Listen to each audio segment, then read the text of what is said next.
حدیث ہے مسلم میں تبرانی میں، حضور نے فرمایا آؤ میں تمہیں پچھلے زمانے کے ایک ایماندار نوخیز ولی اللہ کی بات سناؤں۔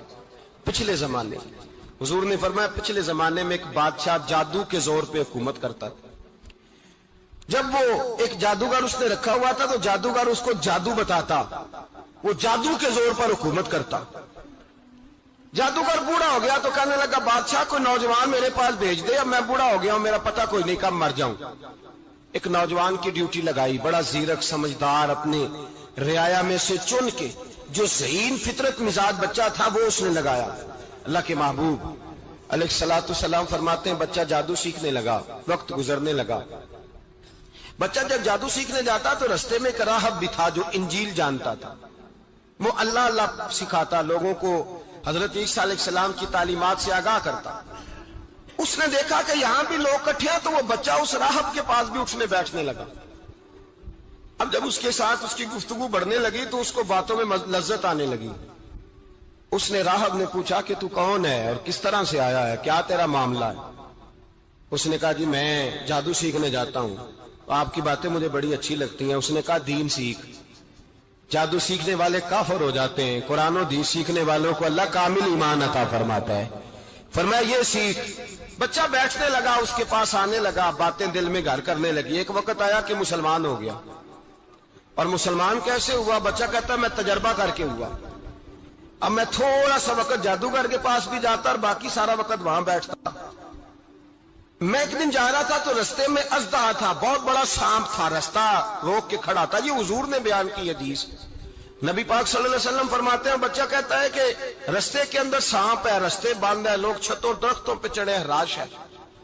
کہتے چھوٹا سا روڑا میں نے اٹھایا تو میں نے کہا اللہ اگر جادوگر سچا ہے تو اسے مار دے۔ چھوٹا سا روڑا میں نے پھینکا، اژدہا کوئی نہ مرا۔ پھر چھوٹا روڑا اٹھایا، میں نے کہا اللہ اگر وہ عالم سچا ہے تو اسے مار دے۔ اب جب میں نے روڑا مارا تو اژدہا مر گیا۔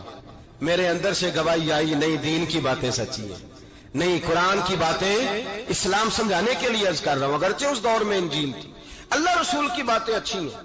کہتے میں مسلمان ہو گیا، اب میں نے راہب کے پاس ہی رہنا شروع کر دیا، جادوگر کے پاس چھوڑ دیا۔ اس بچے نے آنا، بادشاہ پوچھتا کہاں زیادہ وقت گزارتے ہو تو وہ بات گول کر دیتا۔ وقت تیزی سے بڑھنے لگا، اللہ نے اس نوجوان میں طاقت پیدا کر دی۔ اب وہ اس کے اندر نا اللہ نے توانائی روحانیت پیدا کر دی، ابھی جوان ہے، 14-15 سال عمر ہے۔ اللہ نے اب جو بیمار بھی آتا وہ دعا کرتا تو اللہ صحت عطا کر دیتا، جو بھی آتا۔ بادشاہ کا ایک درباری تھا، بادشاہ کو پنکھا جلتا تھا، وہ اندھا ہو گیا، کوئی ایسی تکلیف آئی کہ نابینا ہو گیا، بڑے علاج کرائے شفا نہیں ہوئی۔ کسی نے اس بچے کا پتہ بتایا کانوں میں، اس کے پاس گیا تو بچہ کہنے لگا شفا تو ہو جائے گی پر کلمہ پڑھنا پڑے گا، مسلمان ہونا پڑے گا، جس پیغمبر کا میں غلام ہوں تجھے بھی بننا پڑے گا، دین پہ عمل کرنا پڑے گا، اللہ شفا دیتا ہے۔ اس نے کہا تو مجھے کلمہ پڑھا، مجھے شفا دے، میں تیار ہوں۔ اس نے کہا شفا تو اللہ دیتا ہے۔ اس نے اللہ تبارک و تعالیٰ کا ذکر کر کے دعا مانگی، یہ مسلم شریف میں حدیث ہے، طبرانی میں موجود ہے۔ اللہ نے اسے شفا دی، اس نے کلمہ پڑھنا شروع کر دیا۔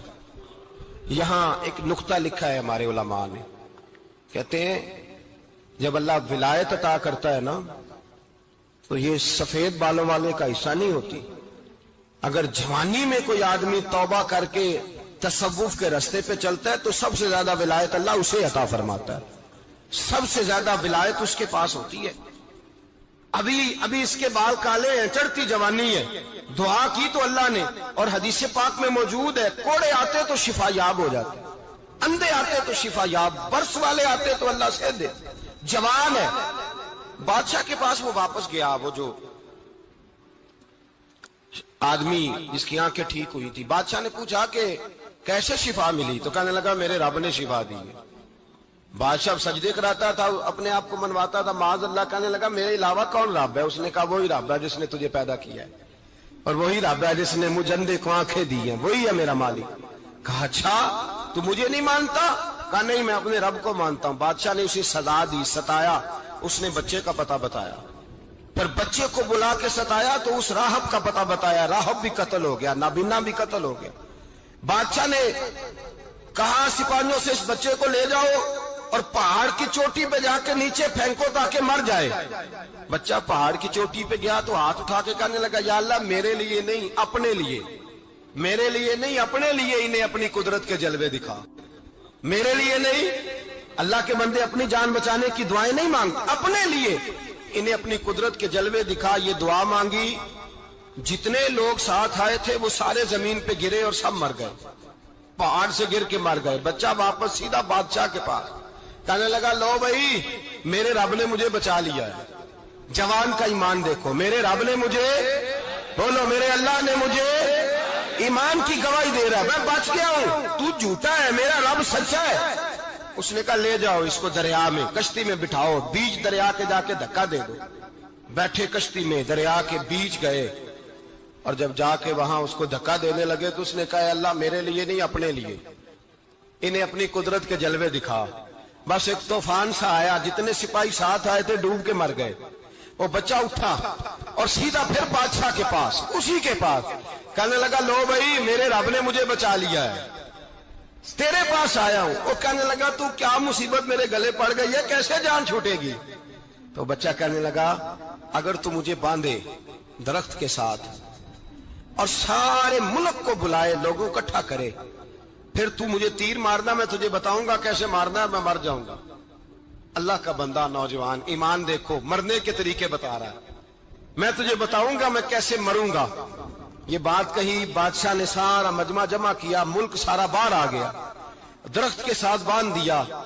کہنے لگا بھائی لوگوں یہ مجھے مارنا چاہتا تھا، مار نہیں سکا، اب میں اسے بتانے لگا ہوں کہ میں کیسے مروں گا.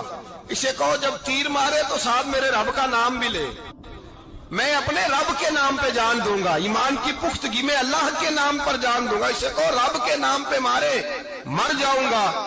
بادشاہ نے اللہ کہہ کے تیر مارا، پیشانی میں لگا، بچے کی روح پرواز کر گئی. جتنا مجمع کھڑا تھا سارا کلمہ پڑھ کے مسلمان ہو گئے، سارے مسلمان ہو گئے سارے. میرے رسول پاک سید عالم صلی اللہ علیہ وسلم نے نوجوانوں کو بتایا جب تمہارے اندر ایمان کی قوت آئے گی تو اللہ تمہاری مدد کرے. فرمایا وہ نوخیز ولی تھا، ابھی جوان رانا تھا، ابھی اس کی پیشانی پر جوانی کے آثار تھے، لیکن اس نے اللہ کو راضی کیا، رب کریم کو راضی. ولایت کا مطلب بڑھاپا نہیں، ولایت کا مطلب وہ نہیں کہ جب بڑا لمبا وقت گزر جائے تو پھر آدمی آئے کہ نہیں اب کیا کرنا ہے، اب مسجد ہی ہے، اب تو اس کے علاوہ گزارا ہی کوئی نہیں. تو اس وقت کا آنا اللہ کی بارگاہ میں قبول تو ہے، لیکن شاباشی اسی کو ملتی ہے جو جوانی کے وقت آئے.